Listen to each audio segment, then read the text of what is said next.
Good evening, everybody. Hope you all are having an absolutely wonderful day so far. First and foremost, thank you so much for joining me. My name is James Goss.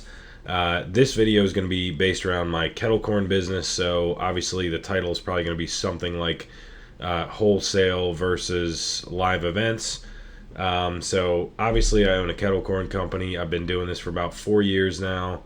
Um, and I've done a ton of live events and I've done a bunch of wholesale. So I want to just talk today, like if you're already in the business, if you're considering getting into the business, I want to give you some food for thought, basically. And if you're just kind of curious about how the kettle corn business works, then welcome.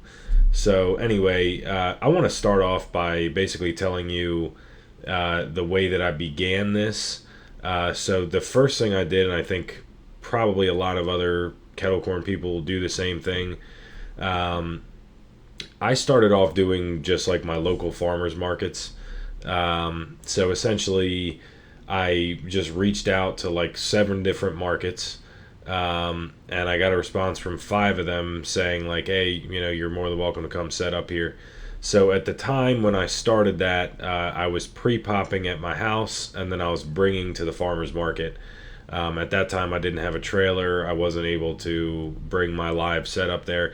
I did okay there, and back then I was doing a lot more flavors. Right now, I just strictly sell kettle corn. Um, there is money in other flavors as well, but I've just really found that kettle corn sells really well, and since I have my hand in a lot of other things as well, I really just have the time to do the kettle corn. And it sells pretty well. Uh, so yeah, that's how I started, was the farmers markets. It was just so hit or miss. You never really knew what to bring. And like you could either come home empty handed as far as having no popcorn, or you could come home with a ton of pre-popped popcorn and nothing to do with it. And, you don't particularly want to sell it again. Even though it definitely does stay good for a good while. Like, I didn't like to really sell it after it had been bagged up for a couple days. Um, so that's where I started. But at that same time, when I was doing farmers markets, I started going around to like a bunch of local places, specifically orchards, like farm markets, but not like 10 by 10 canopy pop-up style farmers markets, like the type of place that is like a brick and mortar kind of, if you will, that seasonally sells produce or meats or whatever it is, but like that type of stuff. So, and I have a decent bit of those around me. I'm not like in a crazy populated area, but there's a decent bit of people and good amount of those things around. So uh, I started going around to that type of market, and I would just give out free product, and say, try this. If you like it, here's my wholesale price, and I'd love to start stocking your shelves with this. Uh, After that, I did end up getting a trailer. I got a different setup. If you watch my other video, you'll see I started with an 80 quart kettle. I then got a 160 quart kettle. Um, just a better overall setup. Um, So I was able to then do live events. Now, of course, with the health department, I had to change the way I was doing things, because now I was doing things live, and like at the actual event. So what I have to do with my particular health department, and I'm sure yours will be different because they all are different and what hoops they're going to make you jump through. But mine, I have to pull a temporary event permit, so I can't get a permanent food license to be a mobile kettle corn rig, because I don't have like a food trailer. I just have like an enclosed trailer that I don't pop in or anything like that. I roll everything out. I pop it outside under a canopy, but without a ground covering, they'll never give me a full-time food license. So I have to pull temporary event permits for every event I do, and maybe that factors into what I'm going to get into here in a bit. But so I have done a ton of live events. At least I've been heavy on it for the past 2.5-ish years, maybe 2 years, but I've been pretty heavy on it. So I just want to preface and say, I know there's a lot of kettle corn people that don't do any wholesale at all, And like, if it works for you, that is awesome. Live events can be great. I've certainly had events, and most of the time it's just me. Sometimes I'll have somebody with me helping me, but for the most part it's just me. I found that I max out, like if I work like an 8-hour event, I really, even if I'm pretty swamped, like, I'm maxing out around 2 grand. That's about the amount that I can stir for the day. And again, I'm getting 7.5, 8 bags per batch roughly. And there's some things I could do to dial it in and probably do a better job. But yeah, basically my max out is, give or take 2 grand. And I've had events where I pull that and it's been really nice, and, you're fat and happy at the end of it and feeling great. But then on the flip side of that coin, and especially recently, I have just had events that really have just been kind of epic failures, huge wastes of time. And so I've really made the decision now that with the way I do kettle corn and the way I do the popcorn business, I'm really going to shy away from live events. There'll be a few that I will do in the next coming season, like ones that have historically done really well for me, because I might as well. Like, the customers there know me, and like, I know I'll make money there. But the ones that I've been doing recently, like, I've taken on a couple of fairs, like smaller size fairs, carnivals, and those are all week-long events. That's the thing. So you get into it, you realize by day 2 you're barely making any money, but like, it looks bad on you to tap out of the event early. You don't want to burn any bridges if you can avoid it. The most recent fair that I did, it was so slow, I was literally pulling like $60 a day.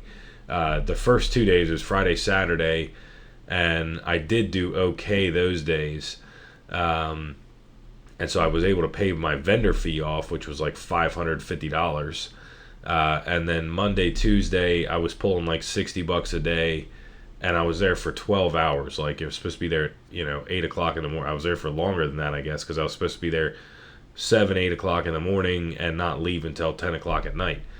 So it was really long days, and it just was like absolutely not worth it. Like, $60 to drive out there and sit in the heat all day, it is just not worth it. So that, again, obviously nothing against those type of events or anything like that. And I'm sure, like, there's always a way to dial something in, figure out a way to make money off of it. If you have the opportunity to do these type of events, I don't want to shy anybody away from it.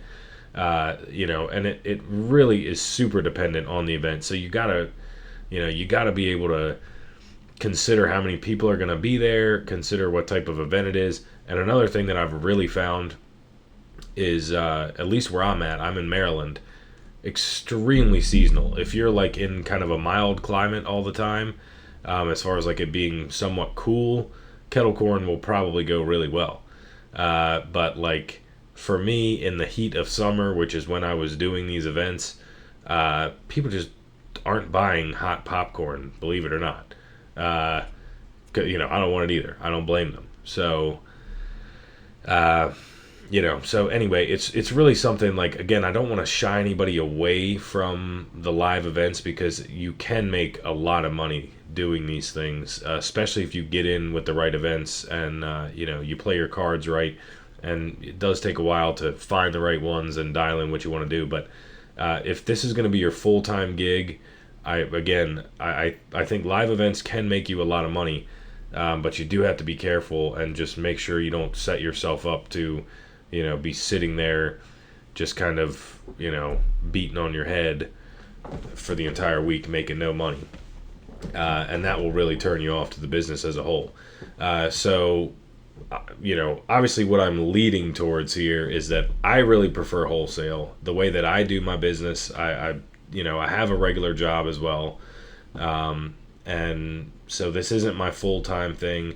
And really, for me, wholesale has been a great way to just keep money coming into the business and really just keep me active in popcorn. So with wholesale, what I typically do, and again, I know everybody does this very differently. I'm just giving you my experience on how I do things.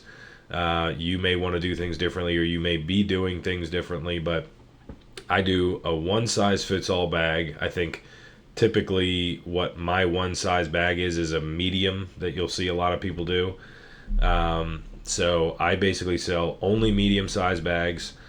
Those are typically in my area. It varies everywhere, but in my area, my customers, so my retailers, sell those for $8 a bag. I charge $6 a bag to them, and then so basically they're making $2 on every bag that I give them. Um, and it really has started to pick up, or it hasn't started to pick up. It's been going really well for a decent while, and once it catches on at a location, sometimes like you'll get in on the shelves there. You'll be selling 15, 20 bags a week, but it'll pick up there, and then you'll get up to 50 and that type of stuff. And now I'm to a point where like my Thursday is basically like, luckily my regular job is extremely flexible, so I basically just completely take Thursday off, and I'm popping for like 8 to 12 hours straight. And that turns out to be 250 to 300, sometimes more than that, like wholesale bags, and then I deliver it to all the customers, and that's like a weekly thing. So you can do the math on that. It's decent. It's not like amazing. You're not buying any yachts or any jets or anything, but it's a nice side hustle for sure. Now, I get that not everybody is going to be able to just be like, hey, I'm taking all of my Thursday off. So it may be the type of thing where you have to do it on the weekends, or you do it Friday after work and a little bit Saturday morning. Whatever it is, it's just very, very doable. So all I want to do is talk about that, like, because there's been a few kettle corn videos I've seen where people are really, really despising wholesale and acting like, oh, these retailers, they're making you do all this work, and like, that's just a crazy opinion to me, because they're bringing customers to you. So why not that's just kind of how it works. So anyway, I just want to kind of defend wholesale. I think it's a really good avenue if this is going to be kind of a side hustle for you. If you can find the right customers, like, you do have to be aware. I've gotten myself into a few small stores, little boutique shops, where I'm selling like, 15 bags every 2 weeks or something like that. It's like 25 minutes away from my house.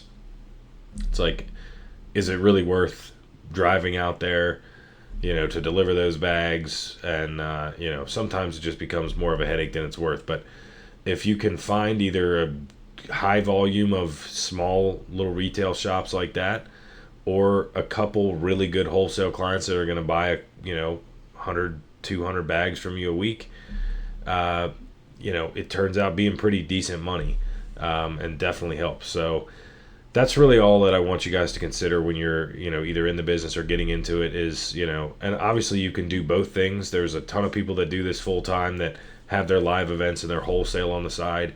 There's also fundraisers. I know a lot of people get into schools, and so similar concept with wholesale and fundraising. You're charging them X amount of money, they're charging additional money on top of that, and they earn money as well. So there's a lot of ways to go about it, but I just want to throw out there that wholesale really is a viable option. For me personally, it's easy. I can do it from my house. So that's really, really nice that as of right now, I don't have a commercial kitchen. I'm under cottage food, so I can just do it from my house. So it's a work from home job, and so it's pretty nice. So that's all I want to say, and I hope this is helpful. And if anybody's has any questions, whatever, feel free to reach out, drop a comment. I am going to make another video right after this, and I'm just going to briefly show what I'm advertising on my bags, because like I said, I have a 9 to 5 regular job as well, as a real estate agent.